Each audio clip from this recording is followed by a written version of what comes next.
I'm Cassandra, 34 years old, and I never thought I would be spending Christmas dinner exposing my family's true colors. My grandmother Emma was my rock, my safe place in this dysfunctional family. As we gathered around the table, my mother's smug face looked directly at me. "We finally sold Grandma's house. You were never in the will anyway." My sister Jessica laughed. "Good, he just wasted." I took a sip of wine and said, "Cool, hope you enjoy the cash," since I'm the one who bought it. The table went silent. Before I continue this story, where are you watching from today? If you've ever had family members who underestimated you, hit that like and subscribe button. Growing up in the Parker family meant understanding your place in the hierarchy early on. For me, that place was always second best, standing in the shadow of my perfect older sister Jessica. From the moment I could remember, our family dynamic was crystal clear. Jessica was the golden child who could do no wrong, while I was the afterthought, the spare, the one who had to work twice as hard for half the recognition. My parents, Diana and Robert Parker, lived in a comfortable suburban home in Connecticut, where appearances mattered more than actual emotions. My mother, a high school principal with a reputation for strictness that followed her home, ran our household with the same clinical efficiency. My father, a corporate accountant, was mostly absent, physically present, but emotionally disconnected, letting my mother make most family decisions. Jessica was 3 years older, blessed with our mother's confidence, and our father's head for numbers. She excelled at everything she touched straight. Captain of the debate team, prom queen, and eventually Harvard Business School graduate. I still remember the enormous celebration when she got her acceptance letter. Our house was filled with relatives, champagne flowed freely, and my mother's pride was palpable. "This is what happens when you apply yourself." She told me that night, the implication clear, that I would never achieve such heights. In contrast, my artistic tendencies and quieter personality were treated as flaws to be corrected rather than traits to be nurtured. When I brought home art contest awards, they were placed in a drawer while Jessica's academic certificates covered the walls of our living room. "Drawing buildings isn't going to pay the bills, Cassandra," my mother would say whenever I mentioned my dream of becoming an architect. The only person who truly saw me, was my grandmother Emma. My mother's mother, a widow who lived in a beautiful Victorian home 30 minutes away, became my sanctuary. From the age of 7, I would spend weekends with her whenever possible, escaping the constant comparisons at home. Her house, with its wraparound porch, ornate woodwork, and secret reading nooks, felt more like home than my actual home ever did. "Your mind works differently, Cassie, and that's a gift, not a weakness," Grandma Emma would tell me as she watched me sketch the buildings we saw during our walks. Unlike my parents, she displayed my artwork proudly on her fridge and later framed on her walls. "You see the world in structures and spaces. One day you'll build something magnificent." Our weekends together had a comfortable routine. Saturday mornings were for baking. Emma would teach me family recipes, telling stories about our ancestors, while we kneaded dough or mixed batter. "Your great-grandmother survived the Depression by baking for others," she told me once. She understood that true wealth isn't just money. It's knowing how to create value with your own two hands. Saturday afternoons were for exploring. We would visit local architectural landmarks, museums, or historic homes.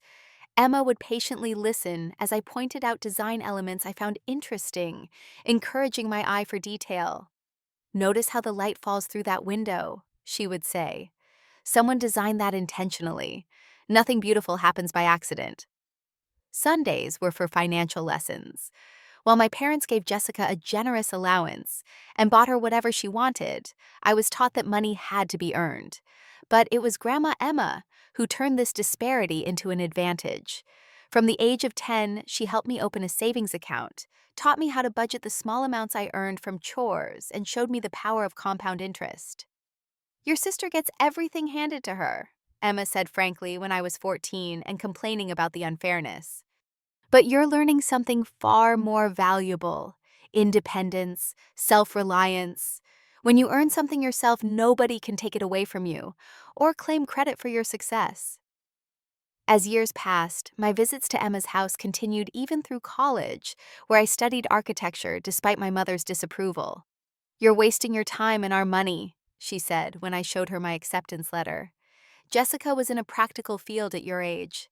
I worked part-time jobs throughout college to minimize student loans, applied for every scholarship possible, and graduated with honors. When I landed my first position at a respected architecture firm in Boston, my grandmother was the one who helped me find my first apartment and celebrated my achievement with a special dinner. My parents couldn't attend my graduation because Jessica's business school commencement was the same weekend. She's graduating from Harvard, Cassandra. Surely you understand, my mother said, not even trying to hide her priorities. Through my 20s, I built my career steadily, eventually becoming a project lead at my firm. I specialized in restoration and renovation of historic buildings, a passion directly influenced by all those weekends exploring with Grandma Emma. My sister married her college sweetheart Daniel, had two perfect children, and became a vice president at a financial firm by 30. At every family gathering, my mother would spotlight Jessica's accomplishments while minimizing mine. "Jessica just closed a seven-figure deal," she would announce proudly, then turn to me. "Are you still drawing houses for that same company, Cassandra?" What hurt most wasn't the comparison, but the dismissal. Architecture wasn't drawing houses, any more than Jessica's job was playing with money. But I had long since learned that seeking my mother's approval was a losing battle. When Grandma Emma turned 80, her health began to decline. First came the arthritis that made it difficult for her to navigate her beloved multi-story Victorian home. Then the early signs of heart problems that required regular medication. My parents and Jessica visited occasionally, but their busy lives made consistent care impossible. I restructured my work schedule to include remote days and began spending 3 nights a week at Emma's house. For the next 3 years, I became her primary caretaker. I installed grab bars in the bathrooms, researched and implemented smart home technology to help her manage the house, and coordinated her medical care. We still baked when her hands allowed it, still discussed architecture as I showed her my latest projects on my laptop, and still had our financial talks, though now she was helping me plan for buying my own home someday. "This house has been in our family for 3 generations," she told me one evening as we sat on her porch watching the sunset. "I always hoped it would stay that way." I squeezed her hand. "Maybe I could buy it from you when I've saved enough. I've always loved it here." She smiled mysteriously. "Perhaps, but remember what I taught you. The most valuable things are those you work for yourself." 6 months before that fateful Christmas dinner, Grandma Emma passed away peacefully in her sleep. I was the one who found her looking serene in her bed, her favorite book still open on her nightstand. The grief was overwhelming, a physical pain that made it difficult to breathe.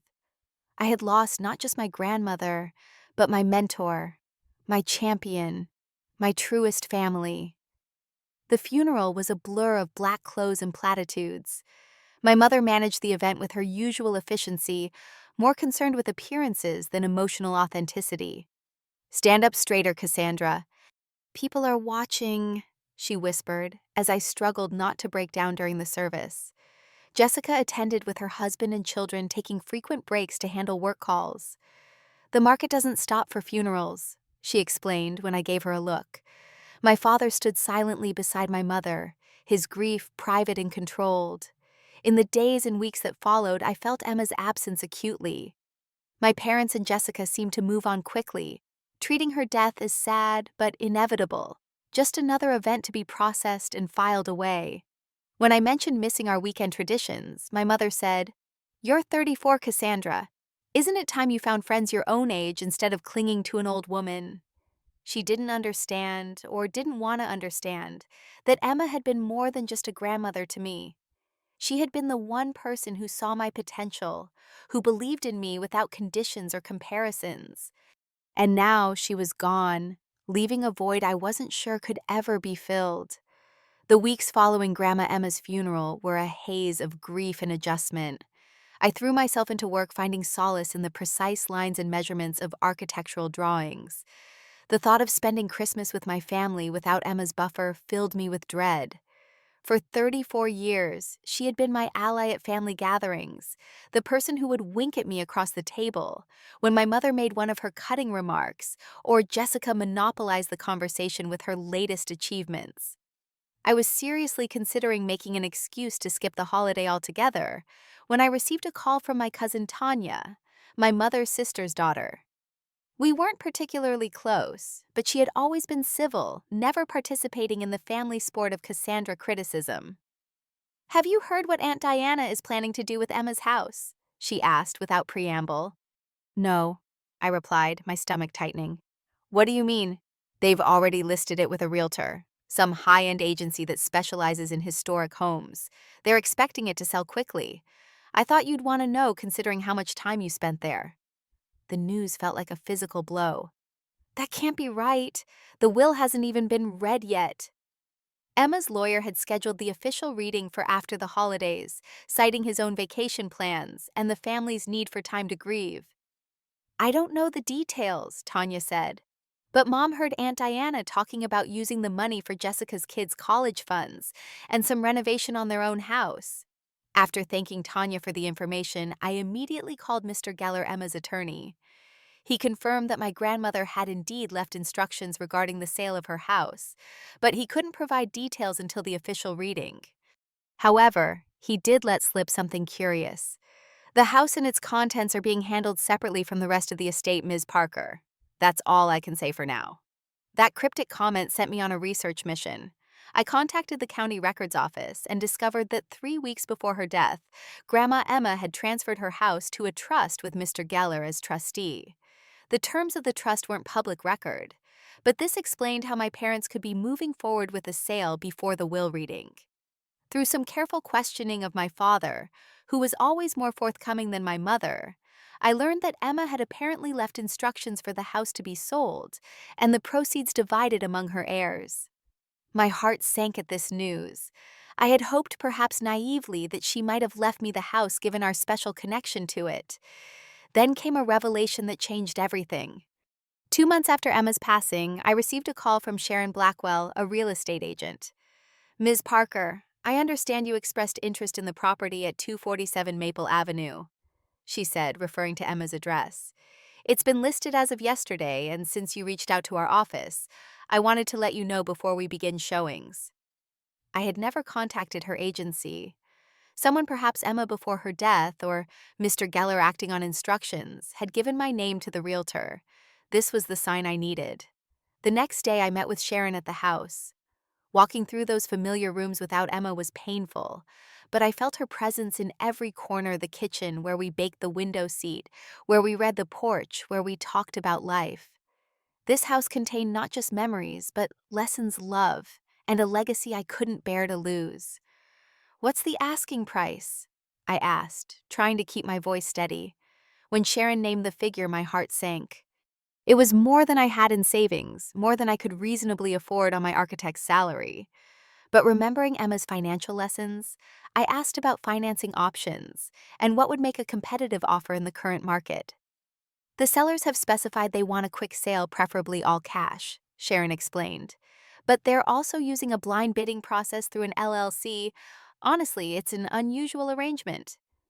An LLC, a limited liability company that could shield the identity of the buyer. Was this Emma's doing? Another lesson about independence and working for what I wanted? Over the next 2 weeks, I met with banks, liquidated some investments Emma had helped me start years ago, and even called in a favor from a developer client who owed me for salvaging a project that had gone sideways. It would stretch me financially thin, but I could make a competitive offer. The blind bidding process meant I had no idea who else might want the house or what they might offer. I submitted my bid through Sharon, who confirmed it would go to the LLC's representatives, not directly to my family. 1 week before Christmas, Sharon called with news that left me breathless. My offer had been accepted. The LLC's representative, who she now confirmed was indeed Mr. Geller, had selected my bid even though it wasn't the highest.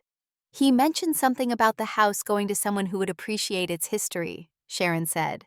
The closing was expedited, completed just 2 days before Christmas. I signed the papers in Mr. Geller's office, still not quite believing that Emma's beloved house was now legally mine. As I prepared to leave, Mr. Geller handed me an envelope. "She left this for whoever purchased the house," he said with a small smile, "though I think she had a particular buyer in mind." Inside was a simple note in Emma's elegant handwriting. "The most valuable things are those you work for yourself. Welcome home." I clutched the note to my chest, tears streaming down my face. In her wisdom, Emma hadn't simply given me the house. She had created circumstances where I could earn it myself, ensuring no one could ever claim I hadn't deserved it. Now I faced a decision: reveal my ownership immediately, or wait for the right moment. My mother's dismissive attitude and Jessica's self-absorption made my choice clear. If they couldn't bother to consider my feelings about selling a place that had been my second home, why should I ease their consciences? As Christmas approached, I selected a bottle of Emma's favorite wine from her cellar, now my cellar, to bring to dinner. It seemed fitting to toast her memory with it when I revealed my news. I rehearsed what I would say, prepared documents as proof, and steeled myself for the inevitable family drama. What I couldn't prepare for was how satisfying it would feel to finally stand up to my family on my own terms, with the confidence and independence Grandma Emma had spent a lifetime helping me build. The Christmas Eve snow had left a perfect blanket of white over my parents' neighborhood, the kind that sparkles under street lamps and crunches satisfyingly underfoot. I parked my car at the curb, grabbed the bottle of wine I'd brought from Emma's cellar, a 2005 Bordeaux that she had been saving for a special occasion, and took a deep breath. The weight of my secret felt both heavy and empowering as I walked up to the perfectly decorated front door of my childhood home. Before I could knock, the door swung open to reveal my mother, Diana Parker, immaculately dressed in a deep green velvet dress that complemented her still dark hair, now carefully colored to hide any hints of gray. Her lips were fixed in what she probably thought was a welcoming smile, but which never quite reached her eyes. "Cassandra, right on time for once," she said, her standard greeting that managed to include a criticism. "Everyone's already here." "Merry Christmas to you too, Mom," I replied, handing her the wine as I stepped inside. The house smelled of pine cinnamon and roasting turkey, the picture-perfect holiday scene my mother orchestrated every year. "What's this?" she asked, examining the bottle. "A special wine from Grandma Emma's collection. I thought we could toast her memory tonight." Something flickered across my mother's face. Annoyance. Guilt. She quickly composed herself. "That's thoughtful, I suppose, though we have a perfectly good wine selection already open." I bit back a retort and followed her into the living room where the rest of the family was gathered. My father Robert sat in his usual armchair, nursing a scotch and looking uncomfortable in a Christmas sweater that my mother had undoubtedly selected. He gave me a genuine but tired smile as I entered. "There's my Cassie," he said, using the nickname that only he and Grandma Emma had ever used. "Merry Christmas, sweetheart." Jessica was holding court by the fireplace, her husband Daniel attentively at her side. Her two children, Madison 9 and Tyler 7, were playing with electronic devices, despite the house rule of no screens during family gatherings, a rule that had been strictly enforced during my childhood. My sister looked up briefly, offering a practiced smile that matched our mother's in its lack of warmth. "Cassandra, we were just talking about the Henderson project," Jessica said, referring to her latest high-profile client. "They've committed to another $8 million in investments." "Congratulations," I said, genuinely impressed despite myself. Jessica had always been driven and successful, and I had long ago stopped resenting her accomplishments. What I resented was how they were used as weapons to diminish mine. "How's the drawing going?" Daniel asked, his attempt at showing interest in my career, betraying his fundamental misunderstanding of what architects actually do. "The architecture firm is doing well," I corrected gently. "We just won the bid to restore the Wallace Theater downtown. It's a historic landmark." "Oh, that old building," my mother interjected, returning from placing my wine bottle somewhere out of sight, probably in the back of a cabinet. "I read they're spending a fortune on that. Seems wasteful when they could just build something new." And there it was, the dismissal of my work that I'd come to expect. I caught my father's sympathetic glance and gave him a small smile. He had always been the quieter parent, dominated by my mother's stronger personality, but in small moments, he showed his support in ways she never did. My Aunt Catherine, my mother's younger sister, who had always treated me with kindness, arrived with her husband Greg and daughter Tanya, the cousin who had tipped me off about the house sale. Catherine embraced me warmly. "You look well, Cassandra," she said, studying my face. "All things considered." "I'm managing," I replied, grateful for the genuine concern. "Your grandmother would be proud of how you've handled everything," she said quietly, giving my arm a squeeze. Dinner preparations filled the next hour with my mother orchestrating everyone's tasks like a general commanding troops. I was assigned to setting the table, the same job I'd had since childhood. As I laid out the fine china that only appeared for holidays, I felt a pang of nostalgia for the mismatched plates and relaxed dinners at Grandma Emma's house. The dining room table extended to seat 10 was a showcase of my mother's decorating skills. A lace tablecloth, crystal glasses, silver candlesticks, and an elaborate centerpiece of pine boughs, pomegranates, and white roses. Everything coordinated with the green and gold theme she had selected this year. Perfect, controlled, and oddly cold, much like Diana Parker herself. As we gathered around the table, I noticed my mother had placed me as far from her as possible, between Tanya and my younger cousin Mark Catherine's son, who was home from college. Jessica and her family occupied the prime positions near our parents. Some things never changed. My father said grace, his standard holiday prayer, that had remained word for word the same for as long as I could remember. As serving dishes began circulating, the conversation flowed around me, focused primarily on Jessica's work achievements, Madison's success in youth equestrian competitions, and Tyler's advanced reading level. I nodded and commented appropriately, waiting for my moment. "So Cassandra," my mother said during a lull, her tone suggesting she was fulfilling an obligation to include me. "Are you seeing anyone these days?"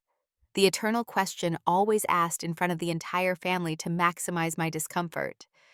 At 34 and single, I had long been the subject of concerned speculation about my romantic status. "Not currently," I replied evenly. "I've been focused on my career and taking care of Grandma Emma." "Well, that responsibility is behind you now," she said, not unkindly, but with a distinct lack of sensitivity. "Perhaps you'll have more time for dating. You're not getting any younger, you know." Jessica jumped in. "I could set you up with Daniel's colleague Jason. He's divorced but has a good job in finance." "Because all architects dream of dating finance guys," I said with a forced lightness that made Tanya snort into her wine glass. "I'm just trying to help," Jessica said, her tone suggesting I was being ungrateful for her magnanimous offer to fix my clearly deficient life. The meal progressed with more of the same subtle digs wrapped in the guise of concerned comparisons that inevitably found me lacking, and the general sense that I was an outsider in my own family. I sipped my water, watching the dynamics that had shaped my entire life play out with holiday cheer as their backdrop. It was during dessert, as my mother served her traditional Christmas trifle, that she finally made the announcement I had been waiting for.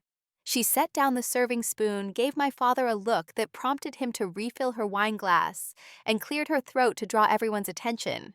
"I have some news to share," she began, her voice taking on the formal tone she used for important announcements. "As you all know, Mom's will reading is scheduled for after the holidays, but Robert and I have been working with the estate to tie up loose ends." She paused dramatically, making sure all eyes were on her. Her gaze briefly flickered to me, a hint of something almost predatory in her expression, before she continued with a smug smile. "We finally sold Grandma's house. The closing was completed yesterday." Murmurs of surprise rippled around the table.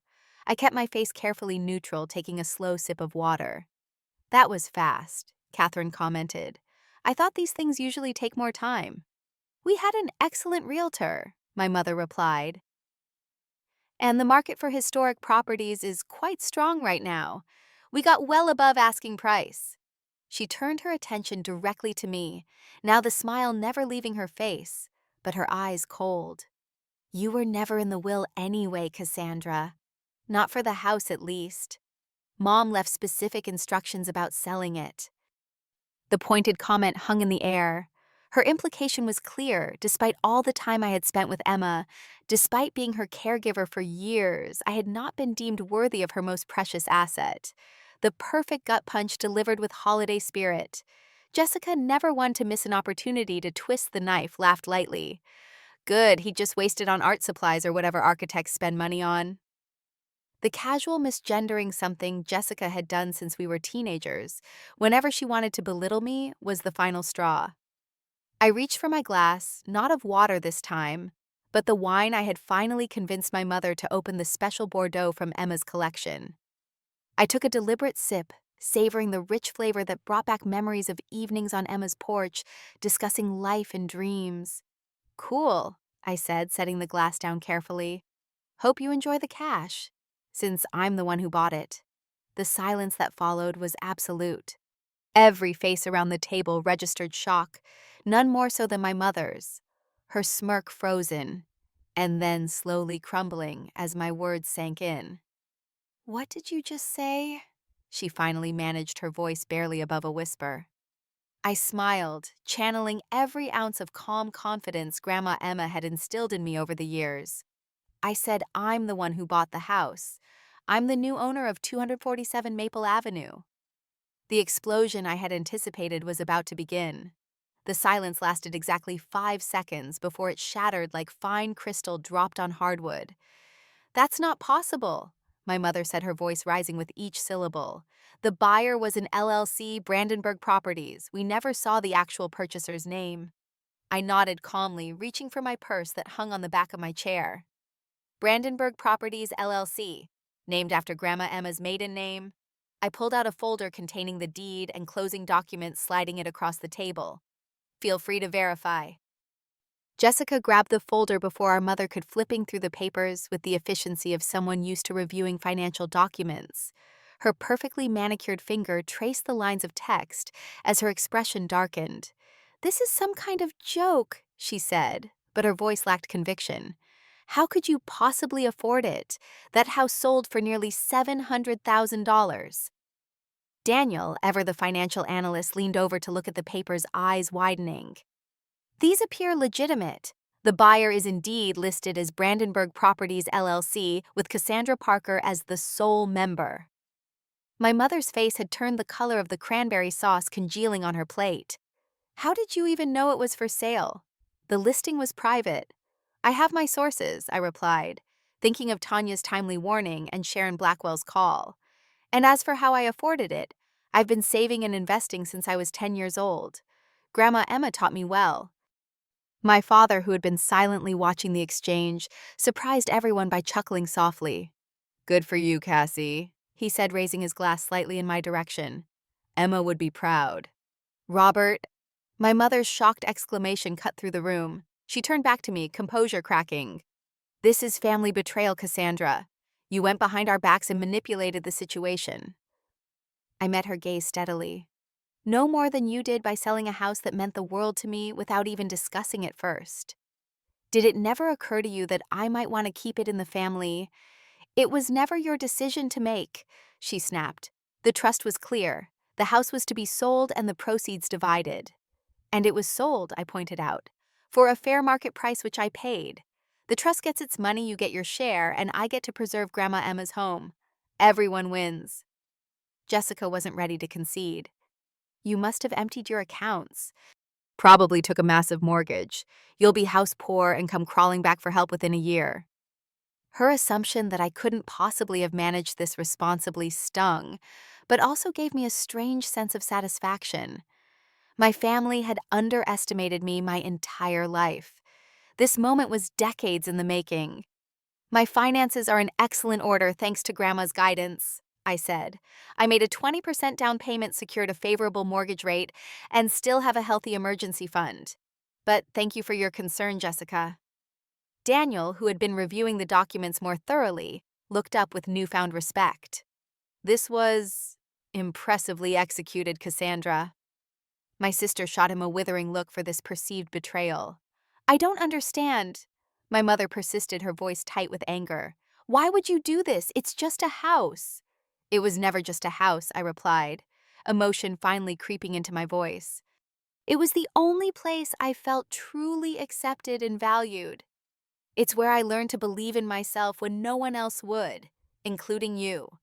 Madison, Jessica's daughter, who had been watching the adult drama with wide eyes, spoke up unexpectedly. "Does this mean we can still visit Great-Grandma's house? I like the secret reading nook in the upstairs hall." A genuine smile crossed my face. "Of course you can, Madison. That reading nook was my favorite spot too." "Absolutely not," Jessica interjected. "We won't be visiting."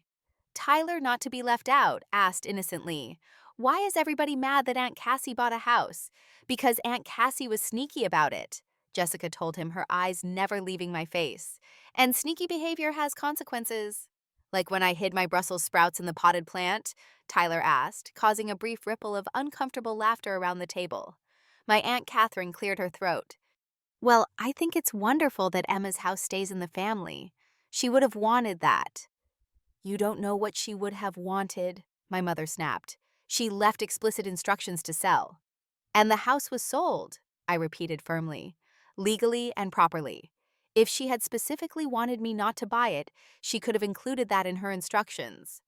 Mr. Father, finding a rare moment of courage in the face of my mother's anger, spoke up again. Diana, the girl has a point. The terms of the trust were fulfilled. The money will be distributed as Emma intended. What's done is done. My mother's glare could have frozen the sun. You knew about this, didn't you? You helped her. He shook his head. I had no idea, but I'm not surprised. Cassie has always been more capable than you give her credit for. The conversation devolved further as my mother demanded to know who had leaked information about the sale. Jessica questioned the legality of my purchase, and Daniel tried unsuccessfully to steer the conversation back to neutral ground. Madison and Tyler, sensing the tension, asked to be excused to play with their devices, a request my mother granted with uncharacteristic absent-mindedness. Tanya caught my eye across the table and gave me a subtle thumbs up. Mark, who had been silently watching the drama unfold, finally spoke. This is way better than last Christmas when Uncle Robert got drunk and told everyone he'd always wanted to be a jazz musician. Mark, Catherine admonished, though I could see she was fighting a smile. I decided it was time to make my exit before things escalated further. I stood gathering my purse and the folder of documents that Jessica had pushed back across the table with visible disgust. I think I'll head home now, I said calmly. Thank you for dinner. This isn't over, Cassandra, my mother warned, standing as well. We'll be speaking with our lawyer. I nodded, unsurprised. You're welcome to do that, but the sale was completely legitimate, and I doubt Emma would approve of you using her money to fund a lawsuit against her granddaughter. How dare you presume to know what my mother would want? Diana's voice rose dangerously. I spent more time with her in the last 3 years than you did in the last 10, I replied, my own temper finally flaring. I was there when she needed help bathing, when she couldn't remember if she'd taken her medication, when she was scared after her last heart scare. Where were you? The harsh truth hung in the air between us. My mother had no answer. That's not fair, Jessica began, but I cut her off. Life rarely is, but sometimes, just sometimes, things work out exactly as they should. With that, I walked out of the dining room, pausing only to say goodbye to my father, who had followed me into the hallway. I'm proud of you, Cassie, he said quietly, embracing me. And for what it's worth, I think Emma orchestrated this whole thing. It has her fingerprints all over it. I smiled through unexpected tears. I think so too. As I drove away from my parents' house, the Christmas lights blurring slightly through my windshield, I felt a mixture of emotions, vindication, sadness, but most of all, a profound sense of peace. For the first time in my life, I had stood up to my family on my own terms. And I was heading home, my home, Grandma Emma's home, just as she had always intended. The fallout from my Christmas revelation was swift and fierce. By the next morning, my phone was buzzing constantly with messages and missed calls. My mother had left 3 voicemails, each progressively more hostile, demanding I call her back immediately to explain myself properly. Jessica had texted a paragraph about family loyalty and my pathological need for attention.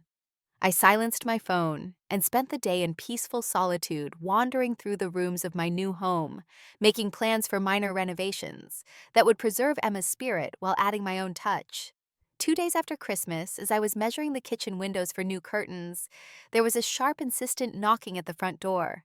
I opened it to find my mother and Jessica standing on the porch, both impeccably dressed, as if armor against the confrontation. We need to talk, my mother said, pushing past me into the foyer without waiting for an invitation. Jessica followed her expression, a mixture of disdain and curiosity, as she looked around the house that could have partially funded her children's Ivy League futures. Please come in, I said dryly, closing the door behind them. My mother turned to face me, her posture rigid. We've consulted with our attorney. He's looking into options to contest this arrangement. On what grounds? I asked calmly. I made a legitimate offer that was accepted by the trustee. All legal requirements were met. There could be issues of disclosure. Jessica interjected clearly, repeating something she'd heard from a lawyer. You had inside information about the property. I raised an eyebrow. You mean I knew Grandma's house was for sale because my cousin told me after overhearing Mom talking about it? That's hardly insider trading.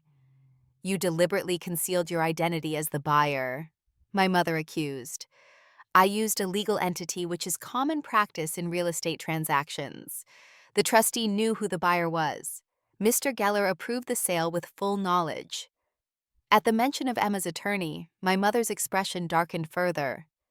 Geller has always had a soft spot for you. He probably helped you orchestrate this whole scheme. It wasn't a scheme, I said, my patience wearing thin. It was a legitimate purchase. But I'm curious, why are you so upset you got the money from the sale? Isn't that what you wanted? It's the principle, Jessica snapped. You went behind our backs. Like you went behind mine when you decided to sell this house without even discussing it with me first, despite knowing how much it meant to me. My mother waved dismissively. It was never about you, Cassandra. The house had to be sold according to the terms of the trust. And it was sold, I repeated for what felt like the 100th time. If you're actually concerned about the terms of the trust, I suggest you read them carefully. I have a copy Mr. Geller provided during closing. I retrieved the document from my office and handed it to my mother. She scanned it quickly, her frown deepening. The proceeds are to be divided equally among Diana Parker, Jessica Whitman, and Cassandra Parker. She read aloud, then looked up sharply. You're getting a third of the sale price and you got the house. That's not fair. I'm not taking my share of the proceeds, I replied. I instructed Mr. Geller to divide my portion between you and Jessica. I considered it part of my down payment. This revelation momentarily silenced them both. You can verify with Mr. Geller, I added. The check should be ready after the new year. Jessica's calculating mind quickly adjusted to this new information. So we're each getting half of 2/3? Yes, half of my share goes to each of you in addition to your own shares. My mother's eyes narrowed suspiciously. Why would you do that? The question revealed so much about her worldview that I almost felt sorry for her. The idea that I might willingly give up money for something that mattered more was incomprehensible to her. Because the house was worth more to me than the money, I said simply, and I wanted to be absolutely certain there could be no claims that I had taken advantage of the situation. Jessica's phone rang and she stepped away to answer it, her business persona immediately taking over. My mother continued to study me as if I were a puzzle she couldn't solve. Your grandmother indulged you too much, she finally said. She made you think you were special. The comment was meant to wound, but instead I found it almost amusing. She made me believe I could be successful on my own terms, not just yours. And she was right. Jessica returned, her expression tense. I need to go. There's an issue with the Henderson account that needs immediate attention. My mother looked displeased at this interruption of her confrontation, but nodded. We'll continue this discussion later, Cassandra. This isn't over. Actually, I think it is, I said, walking them to the door. The house has been sold, the money will be distributed, and life goes on. I suggest we all try to move forward. As they stepped onto the porch, Jessica paused. Daniel thinks I'm being too harsh. He says I should ask if you'd consider selling us a portion of the property. The lot is large enough to subdivide. We could build a modern home at the back. The suggestion was so outrageous that I actually laughed. No, Jessica. The property stays intact just as Emma kept it. Her face hardened. You're making a mistake. This house is too big for one person, and the maintenance costs for these old places are astronomical. When you can't afford the upkeep, don't come asking for help. I won't, I assured her. Grandma taught me to plan for contingencies. After they left, I expected to feel drained or upset. Instead, I felt lighter, as if I'd finally put down a heavy burden I'd been carrying for years. The need to seek their approval to earn their respect had been a constant weight. Now, standing in the home that Emma had made possible for me to own, I realized I no longer needed their validation. The next few days brought more attempts at intervention. My father called his tone apologetic, as he explained that my mother was just processing her feelings. Aunt Catherine visited bringing a houseplant as a housewarming gift and offering moral support. Various family members reached out, some supportive, others clearly fishing for gossip about the family drama.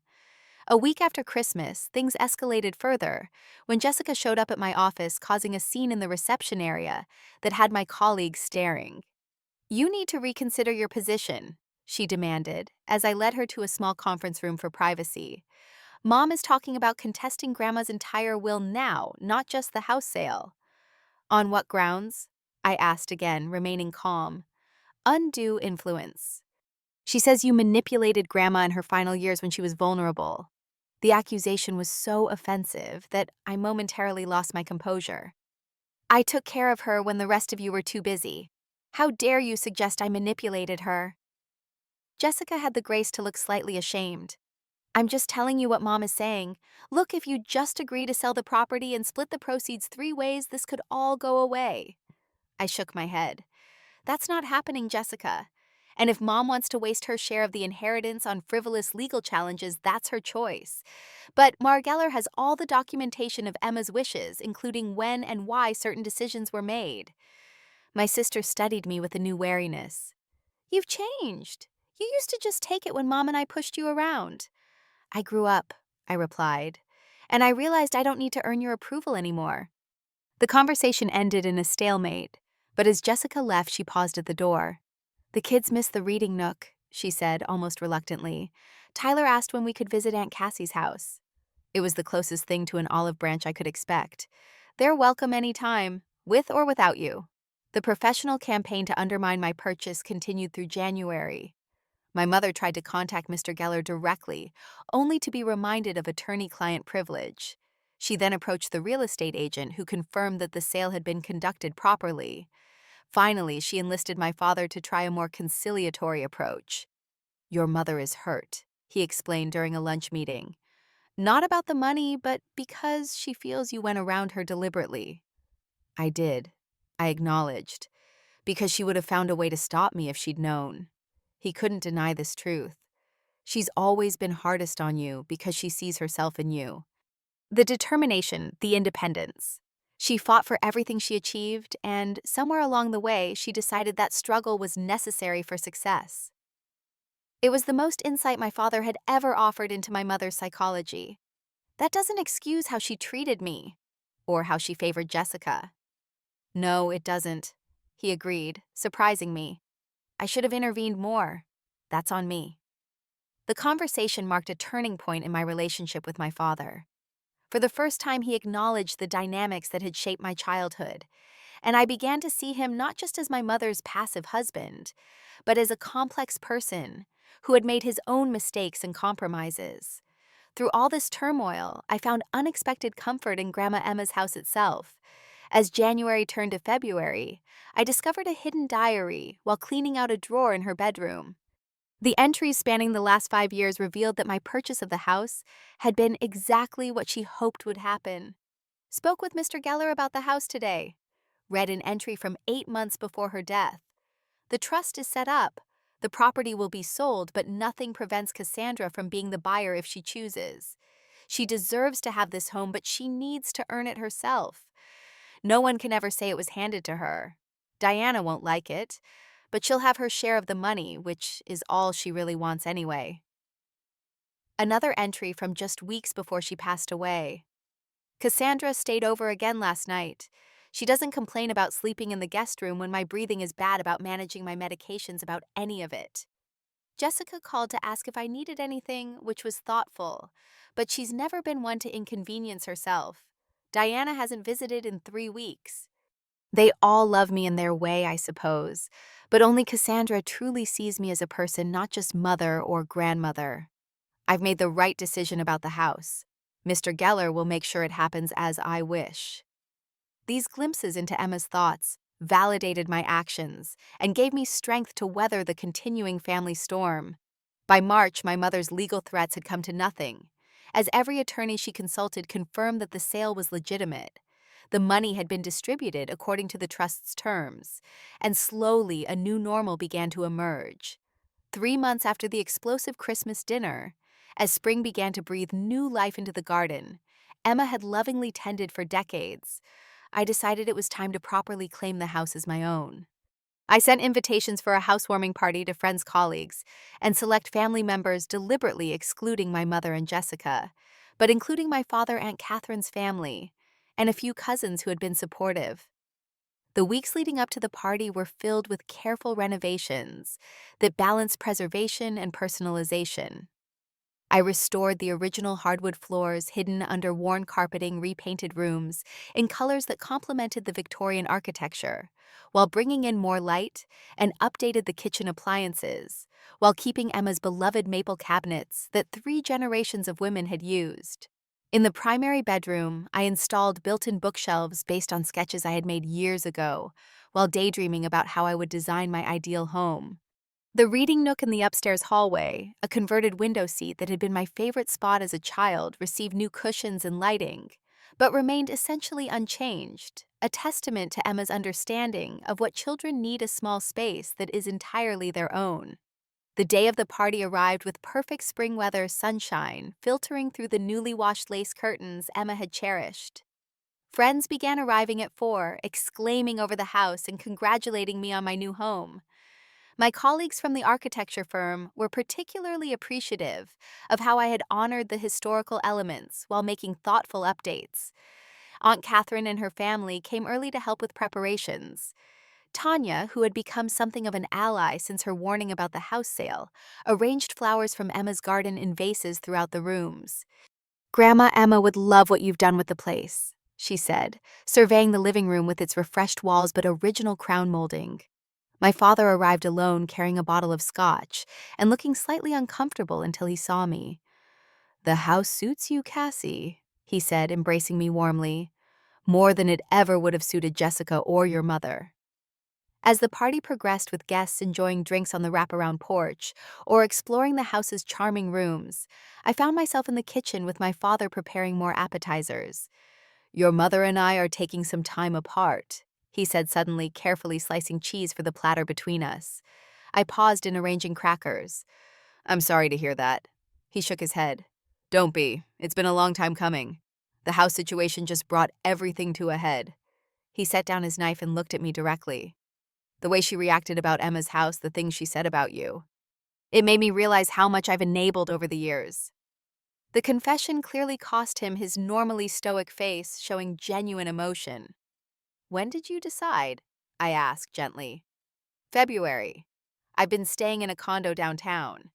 It's given me time to think about a lot of things." He picked up his knife again, resuming his task. "Including how I failed you as a father by not standing up to your mother more often. By not telling you how proud I was of you, even when you chose a different path than what she wanted." The unexpected apology caught me off guard. My relationship with my father had always been affectionate, but distant, defined largely by what wasn't said. "It's never too late to change." I offered, not quite ready to absolve him completely, but willing to open the door to a better relationship. He nodded, understanding the limited forgiveness I was extending. "I'd like to stop by more often if that's all right. Maybe help with some of the renovation projects. I did carpentry in college before your mother convinced me it wasn't a practical career." "I'd like that," I replied, surprised to find I genuinely meant it. As the kitchen conversation continued, he revealed more about the family dynamics I had only partially understood. "Your mother was always jealous of Emma's relationship with you. She felt her mother preferred you to her." "That's ridiculous," I said. "Grandma loved all of us." "In different ways, yes. But the connection you two had was special, and Diana couldn't stand it. Maybe because she never had that with her own mother." He sighed. "Emma was a formidable woman, and Diana always felt she couldn't measure up. So she became formidable in her own way, demanding perfection from herself and everyone around her." This glimpse into my mother's psychology didn't excuse her behavior, but helped me understand it a little better. "And Jessica? Why did Mom always favor her?" Jessica was easier for Diana to relate to. Same ambitions, same approach to life. And Jessica knew exactly how to gain your mother's approval. "You were always too independent, too much your own person. Too much like Emma." He smiled slightly. which is exactly why Emma adored you. She saw herself in you. The conversation was interrupted by the arrival of more guests, but it marked a turning point in my relationship with my father. For the first time, I felt he was seeing me clearly, not through the lens of my mother's expectations. Later in the evening, as the party was winding down, Mr. Geller arrived apologizing for his lateness. "I have something for you," he said, handing me a sealed envelope. "Emma left instructions that this should be given to you only after you had settled into the house." Intrigued, I opened it after the party, sitting in Emma's favorite armchair, in what was now my study. Inside was a letter and a bank statement. "My dearest Cassandra," the letter began in Emma's familiar handwriting. "If you're reading this, then everything has gone according to plan. You have purchased my home on your own terms, proving once again your independence and determination. But there is one more surprise I've kept from you. When you were 16 and told me you wanted to study architecture, I established a trust fund for your education. Your mother wasn't supportive of your chosen field, so I kept this arrangement between us. What you didn't know was that I continued adding to this fund even after your education was complete. The attached statement shows the current balance, which should help ease the financial burden of maintaining a house with so much history and character. This money comes with no strings attached, just like my love for you. Use it to make the house truly yours to secure your future, or simply to know that you have options. The choice is yours, as it always should be. Remember what I've always told you. The most valuable things are those you work for yourself. You've worked hard, my girl, and you've earned not just this house, but the life you've built on your own terms. With all my love, Grandma Emma." The bank statement showed a balance of just over $200,000. I sat in stunned silence, tears flowing freely down my face. Even from beyond the grave, Emma was looking out for me, making sure I would be secure in the home we both loved. That night, as I moved through the quiet rooms that now belonged completely to me, I felt Emma's presence in every corner, not as a ghost, but as a guiding spirit whose wisdom had shaped me into the woman I had become. The house wasn't just a structure of wood and stone, but a physical manifestation of her belief in me, her trust in my ability to make my own way in the world. I had always thought of my independence as something I had forged despite my family. Now I understood it was something I had learned because of Emma, because she had seen my potential and nurtured it quietly, consistently, over a lifetime of weekends and shared confidences. As spring bloomed in Emma's garden, new life was taking root inside the house as well. Not just in the fresh paint and updated fixtures, but in my growing confidence that I had found my true home, not just in this beautiful old Victorian, but in myself. 1 year later, the Victorian house on Maple Avenue had transformed much like its owner. The exterior retained its historic charm, with freshly painted gingerbread trim in heritage colors, while inside, thoughtful renovations had created a perfect blend of past and present. The formal dining room where Emma had hosted Sunday dinners now featured my grandmother's restored table surrounded by comfortable modern chairs. The kitchen maintained its cozy feel, but boasted new energy-efficient appliances. Each room honored Emma's memory while embracing the future. As December arrived, bringing the first anniversary of that fateful Christmas dinner, I decided to reclaim the holiday on my own terms. I sent invitations for Christmas Eve dinner at my home to a carefully curated list of friends who had supported me through the tumultuous year, my father, who had become a regular visitor and renovation helper Aunt Catherine's family, and a few work colleagues who had become true friends. After much deliberation, I also included Jessica's children, offering to have them visit the afternoon before the main event to see the reading nook they had mentioned and decorate Christmas cookies. To my surprise, Jessica herself called to respond to this invitation. "The kids would love to come," she said, her voice lacking its usual sharp edge. "If it's all right, I'd like to accompany them." The request caught me off guard. We had maintained minimal contact throughout the year, exchanging only necessary communications through my father or lawyers as the last details of Emma's estate were settled. "Are you sure that's a good idea?" I asked cautiously. There was a pause before she answered. Probably not. But I'd like to try anyway. Curiosity overcame caution. All right, but just so we're clear, this isn't an opportunity to rehash old arguments. Understood, she replied. Thank you, Cassandra. When they arrived on Christmas Eve afternoon, Madison and Tyler rushed immediately to the reading nook, delighted to find it enhanced with new pillows and a small bookshelf filled with some of the same children's books Emma had kept for our visits. Jessica stood awkwardly in the hallway, taking in the changes to the house. You've done beautiful work here, she finally said, appearing genuinely impressed. The balance of old and new is really well executed.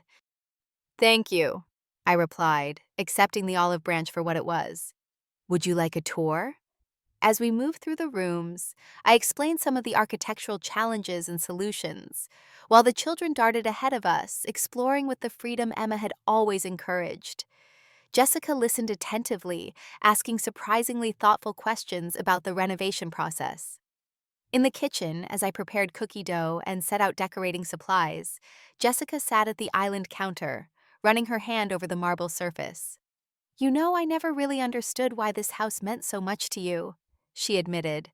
It was just Grandma's house to me, a place we visited on holidays. It was my refuge, I explained, simply not elaborating on what I had needed refuge from. She was intelligent enough to fill in those blanks herself. She nodded, watching her children laughing as they cut out star and tree shapes from the dough I had rolled out.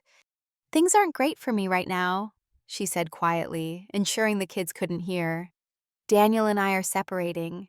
The Henderson project collapsed, taking my bonus and promotion with it. Mom's been less than supportive. The confidence with which she had always carried herself had diminished, revealing someone more vulnerable than I had ever seen. Rather than feeling satisfaction at her difficulties, I felt an unexpected pang of empathy. Jessica had been raised to believe her worth was tied to her achievements and perfect image, just as I had been made to feel my worth was questionable, regardless of what I achieved. I'm sorry to hear that, I said, meaning it. That's a lot to handle at once. She gave a small humorless laugh. The funny thing is, when everything started falling apart, I found myself wishing I could talk to Grandma Emma. She always had this way of putting things in perspective. Her eyes met mine. But she was closer to you. She told you things she never shared with me.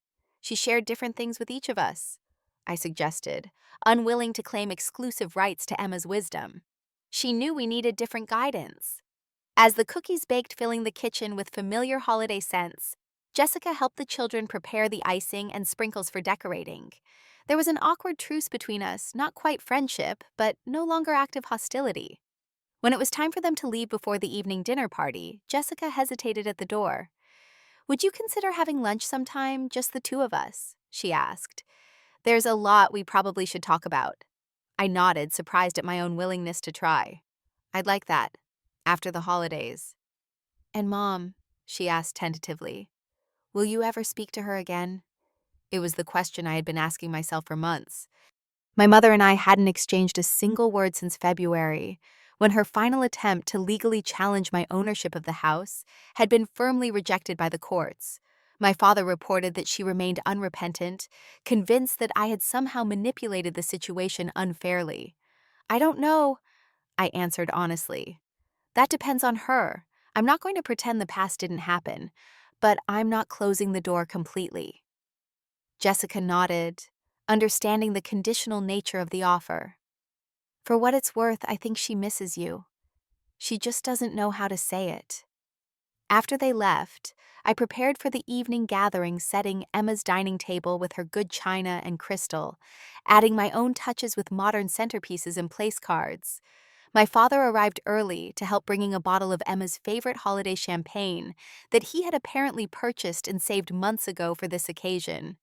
I found a photo album and some of my things when I moved out, he said, placing a worn leather book on the sideboard. Pictures of you and Emma that your mother had put away. I thought you might want them.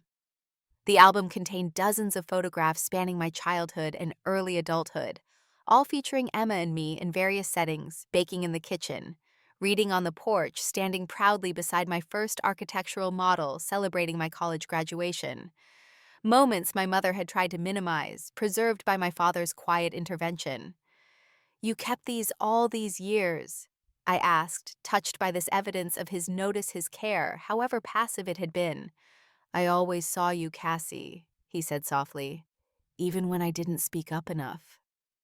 The dinner party that evening was everything the previous year's Christmas disaster had not been warm, genuine, filled with laughter and good conversation. Friends and family mingled comfortably in the space Emma had created, and I had made my own. My father, more animated than I could ever remember seeing him, told stories about Emma that had everyone laughing, revealing a side of my grandmother and himself I had never fully known. As the evening drew to a close, guests lingering over dessert and coffee, Aunt Catherine raised her glass.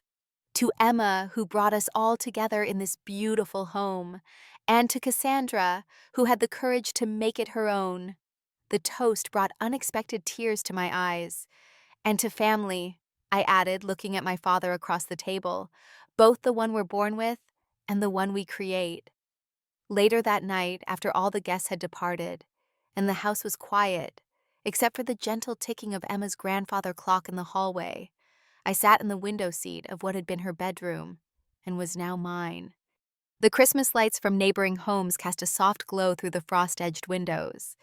The year had brought more changes than I could have imagined last Christmas, when I had sat at my parents' table bracing myself to reveal my secret purchase. I had lost some family connections, but strengthened others, discovered reserves of strength I hadn't known I possessed, and finally stepped fully into the woman Emma had always believed I could be. My career had flourished with the restored Wallace Theater project, earning industry recognition and bringing new clients to the firm. The financial security Emma's unexpected trust fund provided had allowed me to take some professional risks, pursuing projects I was passionate about rather than just those that paid the bills. I had even begun teaching a night class at the local community college, sharing my knowledge of historical preservation with a new generation of aspiring architects. My personal life had expanded too. The house that had once been my weekend refuge was now the center of a vibrant social life. Friends gathered regularly for dinner parties or movie nights. A book club met monthly in the living room. The garden that had been Emma's pride was slowly becoming mine as well, though I had much to learn about coaxing reluctant perennials into bloom. And there had been tentative steps toward romance with David, a preservation specialist I had met during the Wallace Theater restoration. We were taking things slowly, but he understood my connection to history and legacy in a way few others could. He appreciated the house not just for its architectural features, but for what it represented: continuity, perseverance, the blend of past and future. As I looked out at the snowy landscape, I thought about the journey of the past year. The house had been worth fighting for, not just because of its physical beauty or sentimental value, but because of what it symbolized. Emma had given me much more than a property. She had given me the tools to stand on my own, to recognize my own worth when others didn't, to build a life that reflected my values, rather than someone else's expectations. I had learned that family could be complicated and messy, that relationships could be both damaged and repaired, and that standing up for yourself didn't always mean cutting ties completely. Sometimes it meant establishing healthier boundaries, sometimes walking away, sometimes giving second chances. My relationship with Jessica was cautiously evolving. My father was becoming the parent he perhaps had always wanted to be, but hadn't known how. My mother remained distant, but the door wasn't completely closed. Time would tell whether she could accept the new reality of our family dynamic, or would cling to old patterns that no longer served anyone. What mattered most was that I had found my own path, just as Emma had always encouraged me to do. The house on Maple Avenue wasn't just a structure of wood and brick, but a testament to 3 generations of women who had each in their own way claimed their independence and identity. My great-grandmother, who had survived the Depression by creating value with her own hands. Emma, who had maintained the house through widowhood and changing times. And now me, preserving the past while building my future. Tomorrow would bring a quiet Christmas day, just me and the memories of all the Christmases I had spent in this house with Emma. I would bake her traditional cinnamon rolls, walk through each room remembering her presence, and feel gratitude for the greatest gift she had given me, the belief that I was worthy of creating my own happiness. As the clock struck midnight, marking the official arrival of Christmas, I whispered into the quiet house, "Merry Christmas, Grandma. I'm home." Have you ever stood up to your family to protect something that mattered to you? I'd love to hear your stories in the comments below. If this resonated with you, please like, subscribe, and share with someone who might need to be reminded of their own worth today.